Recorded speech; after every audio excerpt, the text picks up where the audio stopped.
Good evening, everyone, and welcome to our December 5 and Thrive QX combo. We are so grateful you are here tonight, and a huge thank you to First Command for sponsoring this special evening. Tonight, we're diving into connection, the table, and the power of food, especially during the holiday season. The table may change from duty station to duty station, but what it represents does not change.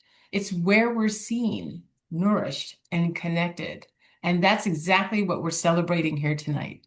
Before we bring on Chef Jet, it's my honor to introduce Dr. Kendra Lowe.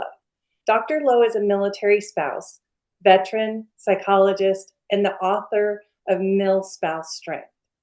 She spent her career helping military families under stress, understand stress, build resilience, and thrive through transition, and is First Command Financial Services Director of Military Spouse Programs. First Command provides personalized financial coaching and comprehensive planning tailored to military life. Everything from budgeting and savings to deployment readiness and long-term financial goals, helping you navigate the unique challenges and opportunities that come within this military life. Dr. Lowe, thank you for being here and for helping us host the Q&A tonight. I'll turn it over to you. Thank you, Pam. I'll be honest, I really don't think our guest needs a formal introduction, but I'm going to give one anyways. Chef Jet Tila is a chef, restaurateur, culinary storyteller, and Food Network star. He's the author, as we've mentioned, of 101 Asian Dishes You Need to Cook Before You Die, and his passion is for teaching people to connect through food, has made him a favorite in kitchens around the world. Chef Jet will be walking us through how to make steak au poivre with peppercorn sauce, which is perfect for the holidays. We're excited to learn and even more excited for the stories he's going to share along the way. Please, everyone, join me in welcoming Chef Jet Tila. Hey team, good evening. How's it going, everybody? It's funny that you put my perfectly groomed headshot before, so now you get to see kind of the before and after. There's no makeup, no, none of that Food Network magic. But anyway, thank you so much for having me. It's such an honor to be here, and just want you to know the respect that I have for each and every one of you and your spouses. So thank you for all you do. So my job tonight is, if anyone watches Food Network here, we're also the night before the finale of Tournament of Champions holiday. And this is Chef Greg next to me here, who sets up all of Team Tila's culinary work around the country. And even Chef Greg doesn't know who wins tomorrow night. So he's speculating that I've taken the championship, but I can't say anything, and he knows that. So anyway, Chef, I can't tell you what happens. If you have any questions, I want you to know, housekeeping wise, drop it in the chat. Dr. Lowe and myself will be monitoring the chat, and I do want to answer questions as we go. So like this one, Tony Perez, my son's so jelly about this opportunity. Oh, that's awesome. So the mean person in me is like, you know what? You deserve something cool. Your son will figure it out. But anyway, we also could do some fun shout outs, and I think we all should do a fun, maybe like screenshot after. Tonight on the menu, I think steak au poivre is a fun one because it's one of those very high perception of value dishes that looks fancy, but when you break it down into its parts, it's not. I think there's so many different levels of steak that you can make a fancy steak with just about anything. There's a lot of cool technique, but I usually want to start with a cocktail. So I'm going to mix a little cocktail, if that's okay. And again, Dr. Lowe, if you have any questions or comments, let me know. But I also wanted to introduce you guys to this Emerald Spear tequila. It is a tequila that was founded by a group of team guys, a bunch of Navy SEALs. So it's a veteran-owned, also active military-owned tequila. I jumped into this brand to help promote the brand. Hopefully, in a few years, get it sold for them. And all these guys who are serving our country will have a nice kind of windfall at the end. So I'm going to make a cranberry margarita. One of my favorite things in a shaker, your favorite tequila, mezquila, whatever, but I'm using Emerald Spear tonight. I think cocktails are no different than a culinary recipe of balancing the strength of the spirit to, you know, how Alex Guarnaschelli is always like, needs more acid, needs more sweet. So Cointreau usually takes care of the citrus notes, takes care of a little bit of sweetness. But acid's a big part, I think, of balancing a really good margarita. So I'm going to put a little fresh lime juice in there. I'm using cranberry juice, and this is pretty, you know, relevant these days. Some people are like cutting the sugar, so you can get an organic sugar-free cranberry, or you go the other way and use a full cranberry juice and then cut your simple syrup usage as well. What else can I do to this? I think it's fun to put a few leaves of rosemary just to give a little herbaceous note there. And that's really it. I'm going to shake that up. That smells amazing. So speaking of Alex, way to take 5K. Allison, by the way, I think we need to explain what Allison's noted. So Alex Guarnaschelli does a show. What is the show? It's called Alex versus America. And then we did a tie episode, and we beat Alex round one, kicked her out of her own kitchen. America was so angry at me for that. I got tons and tons of DMs for that. And then I think I came in like I think I got kicked first or second, and then and I got to take 5K out of that. So there you go. All right, cranberry margarita. Let's see how this shakes out. That's pretty tasty. I wish there was somehow we could transmit this through to you. What I like to do is always garnish cocktails. So a little bit, again, a reminder to your drinkers of what's happening in there. So I put a little bit of rosemary, and then I'm gonna drop some fresh cranberries in there. And cheers to you. Happy holidays, everybody. Merry Christmas. Amy, Thank thank you. you dropping the Emerald Spear Blanco in there. I feel guilty drinking by myself, Greg, but I guess I'm just gonna have to Yes, you should. I guess I have to do it. Sorry, Maya, my daughter Chef who's 12. Yes, go ahead. Chef Jet, if I can chime in real quick, sometimes military spouses have limited ingredients because we live in some austere places. So, do you have any recommendations for your fantastic cocktails? Some different variations if we can't get our hands on the awesome ingredients that you just showed us. Yeah, absolutely, Dr. Lo. Thank you. The whole menu tonight was written for anywhere you are, right? Spirits, you know, all my buddies in the military, no matter where they were in the world, either made spirits or happened to get their hands on some kind of spirits. Cranberry juice today can be fresh citrus juice, right? If you want to get fancy with it, I mean, I'm going to say blood oranges, but limes, lemons, um, and you know, sugar is pretty much available everywhere, and herbs are. So that's why I think the Marg will never go out of style. You can get fancy with it if you want to do the sugar or salt rim, but I think this is a really great spirit, and it's a really great cocktail anywhere you are on Earth, and you could play with it. You could do a mezcal Marg, you could do a vodka Marg, but it's a really nice. You know, balance between spirit and juice and sugar to make it nice. So, all right, Tony says, amazing, great to meet. Thank you. This is amazing, awesome. All right, so Thrive I Team know will be getting. we wish we could be sharing it with you tonight.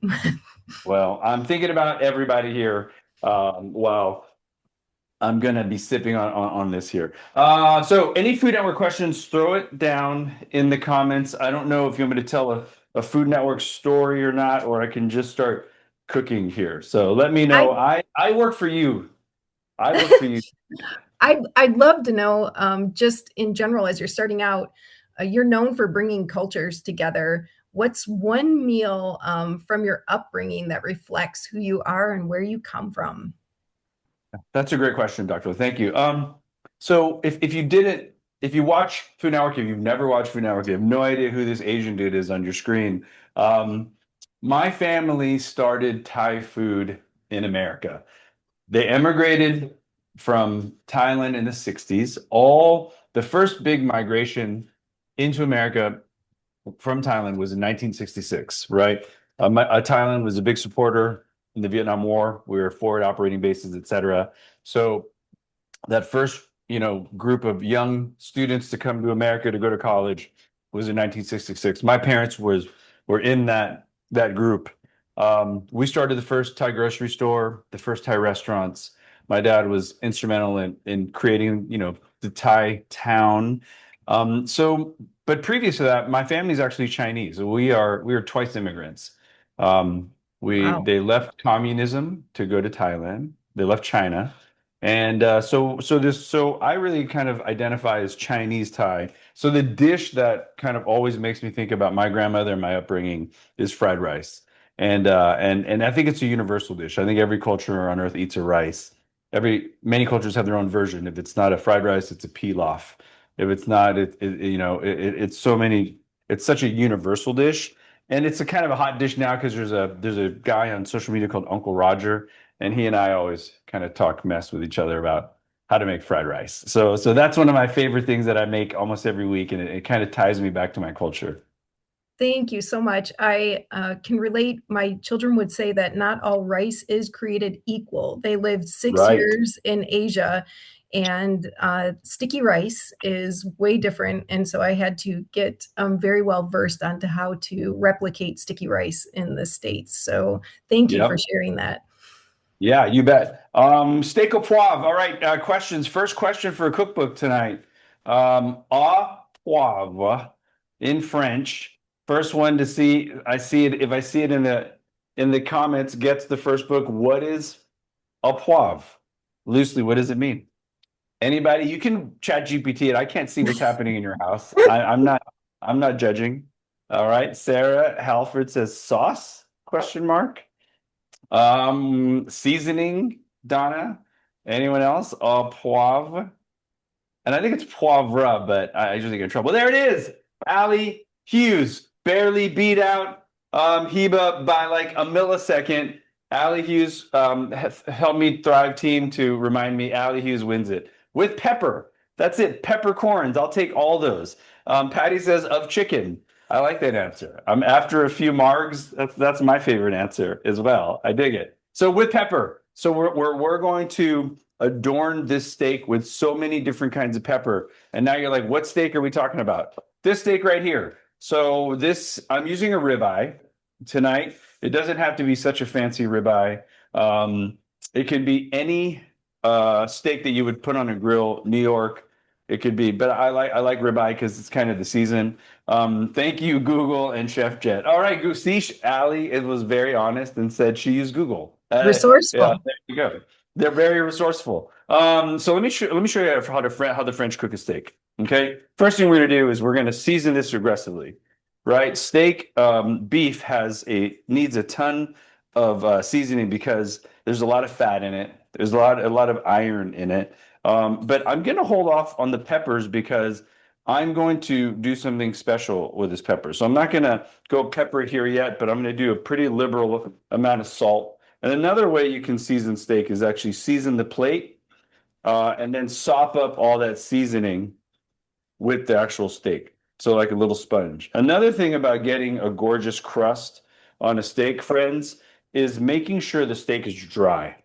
Because water or moisture is the enemy of browning. So chickens, before I roast a turkey, I'll actually let it sit in a fridge uncovered for about a day because getting all the moisture out of skin, like fish skin, chicken skin, steak, helps you get a gorgeous crust. So that's what we're going for. Okay. All right. Next, pan is important as well. As you can see, I'm using cast iron. You don't need to use cast iron, but cast iron is going to give you the best brown. Okay. Stainless steel is going to be my next choice. They make these new hybrid pans now that are stainless steel and nonstick, fine too. But this pan is getting screaming hot because I'm using stainless steel. Cast iron. I'm not going to use a ton of fat. I don't need a lot of oil. Okay. So this pan is pretty screaming hot. I'm literally going to put literally a drop of oil because this steak, you can hear it searing immediately. This steak has a ton of fat in it, a lot of intramuscular fat. And I'm going to let that fat render out and not put too much fat because I don't want it to smoke as well. Ann Parker, first question. I like this. how much would you use in a stainless? How much would you use on stainless steel oil? Okay, got it. Great. So, and get that pan screaming hot. I'm going to ask you, how fatty is your steak? This steak is very fatty. So I used a drop or two. I just, you know what you would do, I want you to do? Basically, put oil on like a little paper towel or a rag. And then once you get enough sheen on that pan, that's all the oil I want. Because you can already see I'm getting the oil out of here. I'm going to take it up another notch in terms of flavor. Okay. I'm going to add some herbs to the pan because that contact with the heat and fat are going to perfume this. And the classic for me is rosemary, a little bit of thyme, and I'm going to crush some pepper, some garlic as well. So I'm taking some garlic cloves with skin, and I'm just going to smash them to open them up, and I'm going to throw that in there as well. So I'm really going to let this pan go hot. I've got a burner here that has, a temperature gauge on how hot it can get, but you want this at least 350 to 300 to 400 degrees. But that 400 degrees can kind of get the fat to smoke too much. But another indicator is I'm listening. I'm hearing consistent sear. I'm in a good zone. Lolly, great name. So I pronounced that right, I hope. Cast iron is my preferred cooking tool. My husband, who's in charge of dishes, is a firm believer that dishes need chainmail to wash or not kitchen necessity. Oh, I see what you mean. Yeah, Lolly, your dishwashers, and my wife and I take turns at dishwashing. Hate cast iron, but it's because most cooks aren't cooking correctly in it. A, they're putting too much fat, right? And B, they're putting like sauces and liquids and creams in there that make a mess. So, Lolly, we're going to show this video to your husband, and he's going to see we're not going to build up too much schmutz.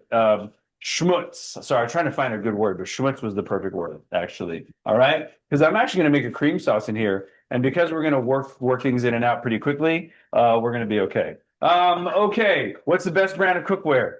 Amy, you're opening up a big can of worms. There's I like, you know what, cast iron. This is a Lodge pan, very reasonable, pre-seasoned. All clad, awesome. I have my own line with HSN, awesome. It's about getting the pan that you like the durability, the surface, and the weight too, and you're going to be okay. So, but this is a very inexpensive Lodge pan. It's all right. So let's flip this guy over. So what we're going to do, team, look at that. Look at that. That's a gorgeous crust right there. What we're going to do is we're going to cook this steak to medium rare. And the only way to know steak temperature without a doubt, friends, is to get a thermometer. Yes, I and Greg have been cooking for over 30 years. I can do the touch test, and if you don't know the touch test, let's play that game really quick. Everybody take your finger. You don't have to eat this, so I've washed my hands obviously, but chefs do the touch test, right? Let's start with the cheek. Touch your cheek, push that in. That resistance in the cheek is rare, about 110, 120 degrees. There's not a lot of, the finger doesn't leave a print in there. Man, my smoke alarm is going to get angry today. So that's rare. Now let's do the side of the nostril. That's medium rare. Do you feel just a bit of more resistance there? And now everyone push into your chin. That's inedible. That means you way overcooked it. All right. I love it. If you're who eats steaks like that, don't even answer, because we all have a nice relationship. Let's not go sour here. All right. So I live here to here, but I never go there. If you don't want to do the touch test, get a thermometer and a little probe thermometer with a little needle. 125 degrees. Would you agree? Are you a 125 guy? I'm a 125, 130 guy. 125. Okay. The only caveat for me is fatty steaks. This is an Australian Wagyu. It's a grain product. Ribeye 130, 130, because heavy intramuscular fat steaks for me, I want rendered out more. That's just me. Okay. All right. Heather Campbell, our cast iron lives on the stovetop, moves with us every summer. She's never far from reach. Dietitian tip: cooking on cast iron, also a great way to. I'm getting a lot of increase your iron intake. Yes, natural iron, very good, excellent. All right. Moving on, Lolly says, I come from chronically anemic family, so cooking on cast iron was recommended by a pediatrician. I love it. Betsy, I actually made ribeye and cast iron for dinner tonight. Already seeing many mistakes. Oh, interesting. I certainly like the amazing crust. Didn't pat dry. Too much fat. No bueno in the beginning. Too much fat. That's right. You don't want to deep fry. You want that to make contact. You want to cauterize. Kiba, okay, Chef Jet. One of the things I admire most about your work is the way you tell stories through food. Is that something you grew up with culturally, and is something you intentionally bring to the cooking today? Wow, that's heavy. You went heavy. I love it. So another nice crust there. I'm pretty happy with that. I'm going to temp it while I answer this question. I will say that I realized really young that, let's see there. I'm getting there. 119. Can we get this on camera? Is that going to actually work? Yeah. Oh. See, but the problem is different places. I'm trying to get deep down in the middle. Okay, that's good to go. All right. So steak is coming out, going onto a plate to rest. Steak must rest. Everybody raise your hand and repeat after me. I promise to yes, thank you, Hayden. Let my proteins rest for 5 to 10 minutes before service, because you want the juice, all that deliciousness. All right. All right. While I get to all this deliciousness, is called fond, FOND, and we want to use that natural fat. I'm going to pull out my rosemary now. I'm going to leave my onion because it won't flake off into a million pieces. So rosemary and thyme is coming out. Okay. And I'm going to take advantage of all that fond, that foundation of flavor. And I'm going to cook my shallots down a little bit. I'm going to add a little butter to that now. That's the time, just a tiny bit, but not a lot. I just want to get enough fat for those shallots and take the butter out. And I'm looking for a light brown and translucent there. So even to answer the story, I always found myself, fascinated with chefs that I grew up learning under, and I always wanted to know their stories. And I believe that, all this material goes deeper when you tie it to an emotional story. So that was always my belief, and I think that's why I always like to interweave, the why with the how and where it comes from, because I'm always fascinated. Alfred and Michaela, good job. You promised to let my proteins rest 5-10 minutes. Okay, now we're going to build a peppercorn sauce. It's going to happen really fast. So in the French kitchen, we would call this like an a la minute sauce, which just means like in real time, like right now. So peppercorns, you see them little peppercorns right there? I'm going to crush them right on my board. I'm going to take a little cast iron pan or something heavy and just break up those peppercorns. Now, this is very personal. Some like old school, steak au poivre lovers love huge bits of peppercorn. And some people are like, that's a little too intense for me. So I'm going to let you decide how crazy you get with your peppercorn. But I like it kind of somewhere medium, because it is an au poivre. It should be pretty intense, right? It should be very, very, very intense. And that's good for me. That kind of dust level works for me right there. All right. I'm going to gather these, hold them, and I'm going to get ready to add them here. I'm going to add a few now into the pan. I'm going to let that come up. And now I'm going to add, increase the heat. I'm going to add a little more fat now. So as you can see, I'm going to put a little bit of butter in here, but I'm going to need more butter for the end. Let's pull that garlic piece out. I'm going to really bring this pan, because I'm going to end up building a sauce now, and I'm going to do a flambe. So that's looking super delicious. I bet my wife is like, why does the house smell so good? And there better be enough food for me. All right, Monique, does the use of the peppercorn grinder have the same effect into the skillet? So yes and no, right? For au poivre, you want very aggressive grind on pepper. And these little grinders, the ceramic or metal, are going to make it too dusty. They're going to be too small because we want to taste the pepper. We want the pepper to be actually like crunched on the tooth. So that's why we're going larger than the grinder can handle. Okay. All right, let's build our sauce. I'm going to deglaze now with cognac. So, legal warning for every ounce of spirit, please have 1 foot of hood space. Okay? Please. And also, if you are not comfortable with open flame in the kitchen, start with a cooler pan, bring the spirit up to a boil, and then ignite. Because if your pan is smoking and you pour the spirit in, there's a good chance that it can ignite. But because I'm cooking on electric, this is not going to ignite. So this was a nice, safe way to do it. Okay, good. I didn't burn the house down. There we go. That's what people want to see right there. My camera. It's going to burn my camera. No, I'm kidding. I'm joking, guys. I'm totally kidding. I'm totally kidding. All Chef right. Jet, can I ask Yeah, a quick question? absolutely. Introduced a couple of different kitchen tools, and I have to be honest with you, after moving, I don't know, 11 times or so, I've replaced many and lost quite a few along the way. What is your favorite kitchen tool, and what is something that you would always have in your kitchen, no matter what? Yeah, great question. I am a basics guy.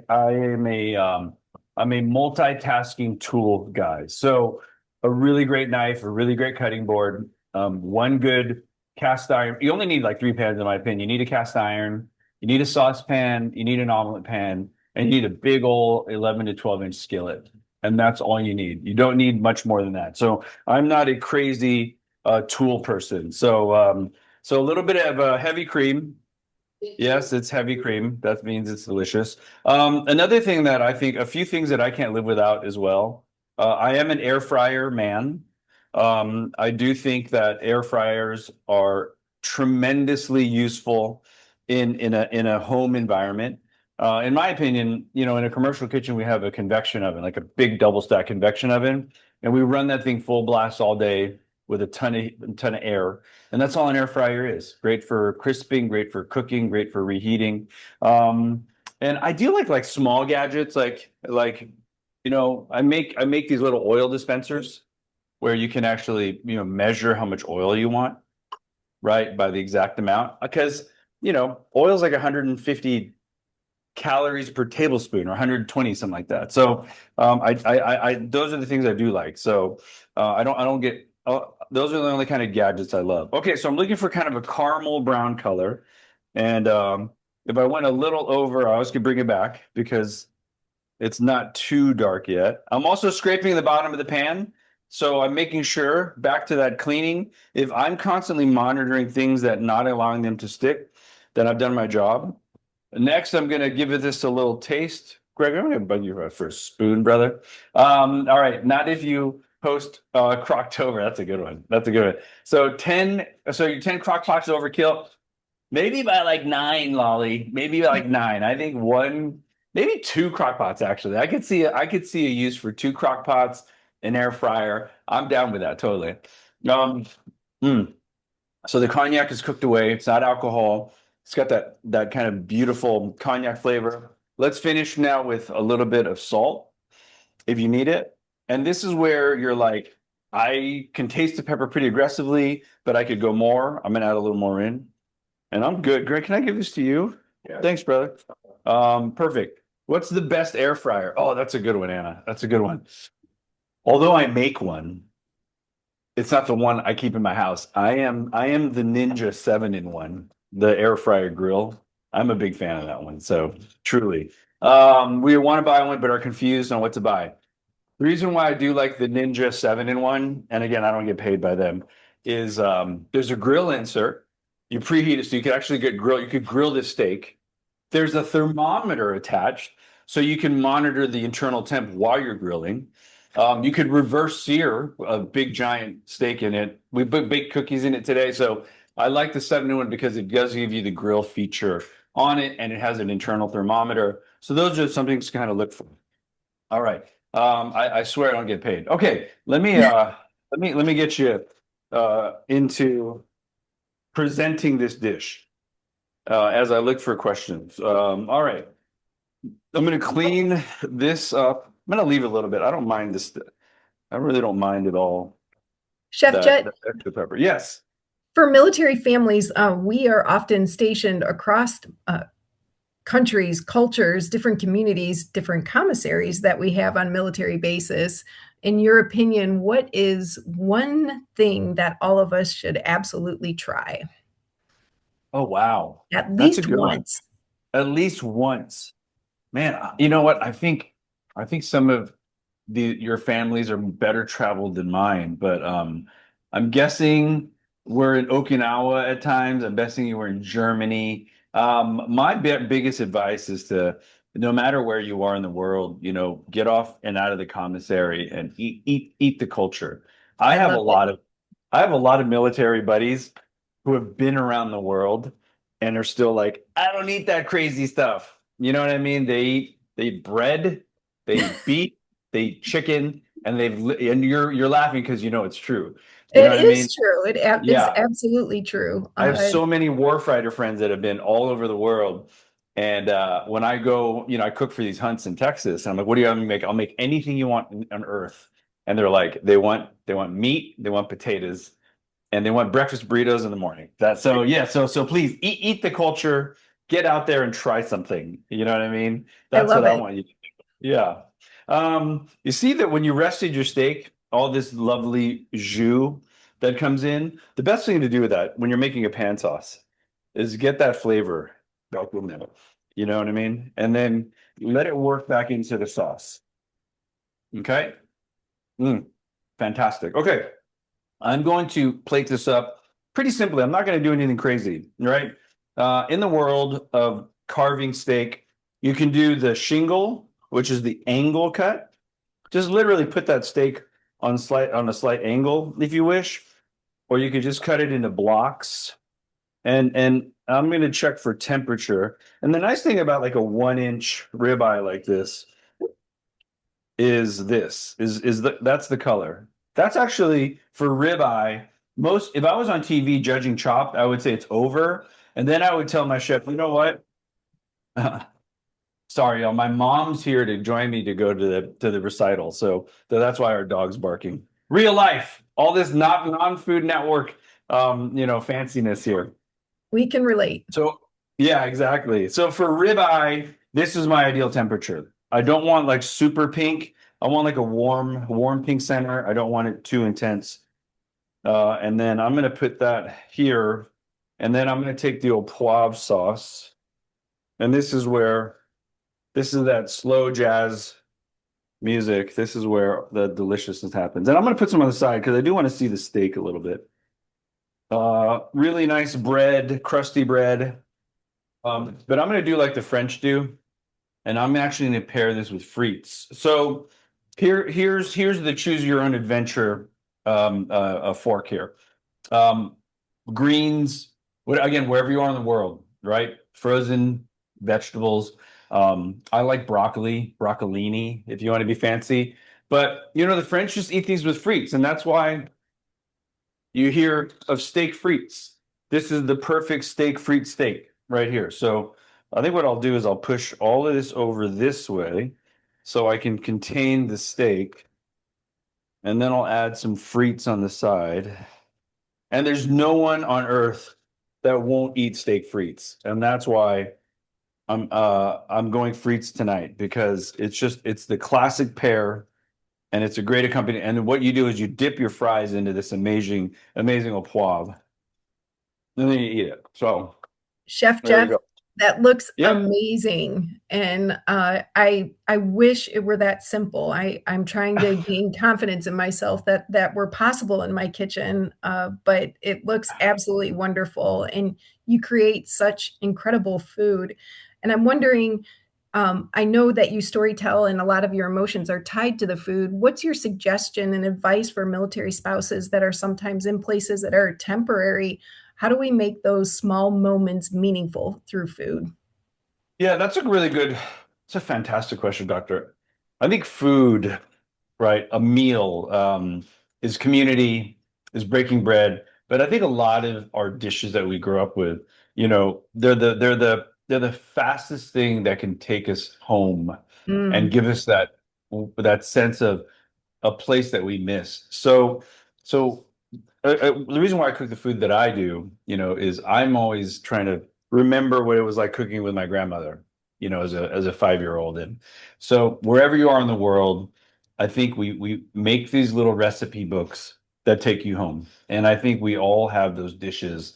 And another thing about, I'm a 50-year-old dude. I remember before there was FaceTime, before there were, remember and for a few years there was international calling cards, and before that they were just international dialing. So take those moments and break bread through Zoom, right? Because I don't think that's something that we can do just about anywhere. And maybe, when I travel quite a bit for work, and Allie will make a dish, and I'll have a steak, and maybe she'll have a steak, and we'll sit across the Zoom table and just kind of talk about life. And I can't even pretend what it's like to have a spouse deployed. So, you know what I mean? But I think what I do know is, food hits such a deep place in our heart that I think it can make the difference sometimes when you have those moments where you're missing home.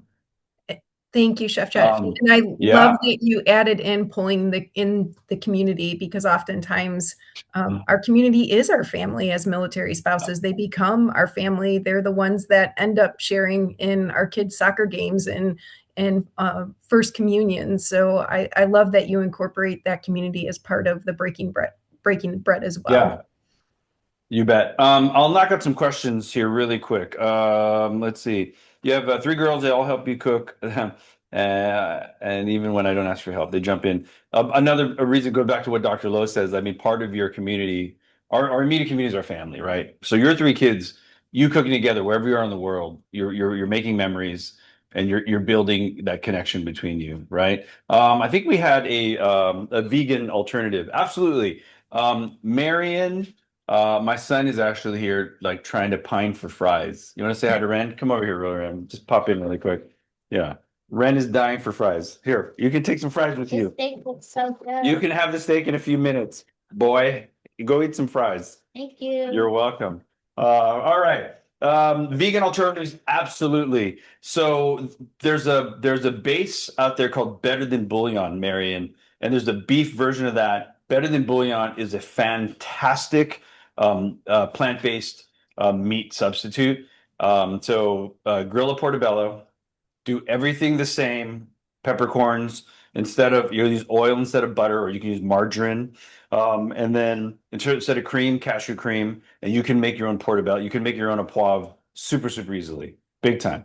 Okay, there we go. Are you going to be doing any more episodes of Ready Jet Cook? Thank you very much, Jessica. Ready Jet Cook just got renewed. We just wrapped on season 5, and that will be out in a few Congratulations. weeks. Thank you very much. Do you make your own fries? Amy, I did not tonight. These are Oritas. But yes, I do make fries in the restaurants, but for time's sake, I did not. Air fryer fries. Air fryer fries. Super simple. And Dr. Lowe, this is that easy. This dish really is. And that's why I wanted to make this tonight, because it doesn't have to be a fancy cut of beef. You can find pepper anywhere. You can find meat anywhere. You can basically find cream or cream alternatives anywhere. Okay, that's the only kind I make. All right, thanks for sharing your time. Yeah, team, it was an absolute pleasure. Tournament of Champions, Christmas edition tomorrow night. I will be on there. I can't tell you how I did, Greg, or anyone else. Also, this season, we have Beat Bobby Flay. We've got Guys Grocery Games. Again, like I said, Ready Jet Cook just got renewed. So I'm all over the Food Network channels. I appreciate that, but I really appreciate being able to share some time with you. So if there's anything you guys need from me, I'm going to pick some book winners now. All right. I will, some people who really asked a lot of questions and we're super involved. There's so many, but I don't have my glasses on. So is it May, June? Is that if there you go. Yeah. Amy, a lot of good questions there. Um, let's see. How many do we need? Heba, you asked a bunch of questions as well. And I'm going to say Marion Wilcox. So I think those are 5 or 6 books. So Thrive Team's going to help me keep track of all that. How does that sound? I hope this was fun. I hope it was informative. Know that not just myself, but a ton of the Food Network family, like Guy Fieri, we are here. We support you, our military and military families. And if there's anything you need, there's this thing called social media. Follow and please keep in touch. But go ahead, Doctor. Sorry. Chef Jet, I can't thank you enough. And honestly, for your support coming out and being a part of our community and being around our table tonight. It's great to get to meet you and understand more of your background and what makes you passionate about what you do. Because we talk about that a lot in our spouse community, is finding what you're passionate about and really trying to have that lead you. So I love that you found that and you were able to share your passion with us tonight. It was amazing. Thank you so much. I feel so lucky. We should do a screenshot. Should we go Yeah, back to the I was just gonna view say, and then maybe Hayden can help us right. You do a bet. screenshot? 3, 2, 1. All right. Thank you so much. Thank you. Thanks, brother. Chef Appreciate Jet, it. thank you so much for this wonderful evening. I feel like I can smell your meal all the way here in Grand Forks, North Dakota. It was truly a pleasure to get to watch you cook and to spend the evening with you around our table. Well, it was a pleasure. Thanks for having myself and Greg. We'll see you guys on Food Network. But again, use social media. Let us know if you need anything. Thrive Team will get me the names of the cookbooks. Have a good evening. I know you have other meetings. We're running to a recital, but it Yes. was an honor to be a part of this evening. Enjoy your daughter's recital. Thank you. See you later. Bye-bye. Bye. Everyone else, stay put. This is the time that we are going to go into our breakout rooms. But what a great evening. I'm like, my mouth is watering. I can't even speak because I'm just thinking about his food. But we're going to move into what we want to call our real table moments, our breakout rooms, a chance to talk, connect, and reflect together. So again, big thank you to our facilitators, Heba, Allie, Heather, and Monica, who will help facilitate those conversations in the breakout rooms. Dr. Kendra Lowe, thank you again for moderating that Q&A and asking for such great questions. What a wonderful night. So Hayden, you'll take it away and move us into breakout rooms. If you are not a military spouse, that's okay. We have a space for you as well to continue the conversation. So stay tuned. After the breakouts, we'll announce a couple more cookbook winners and wrap up the evening together.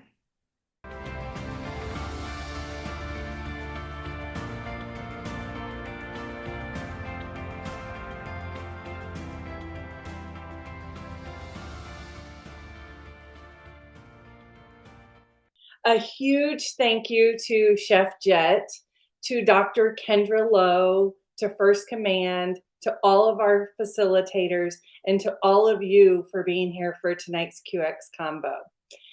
Now it's time to announce a few additional winners in addition to those ones that Chef Jet called out. We have you all on the list: Allie, Marion, Heba, Amy, and is it May, June? I don't know if I'm saying that right. That's how he pronounced it. So, but we do have a couple additional winners: Lolly, Vince, Betsy, and Tony Perez. So congratulations. Watch out for an email from the Thrive team. We'll send you an email with more details and get you those books. The 101 Asian dishes you need to cook before you die. You're going to love it. Michaela, over to you.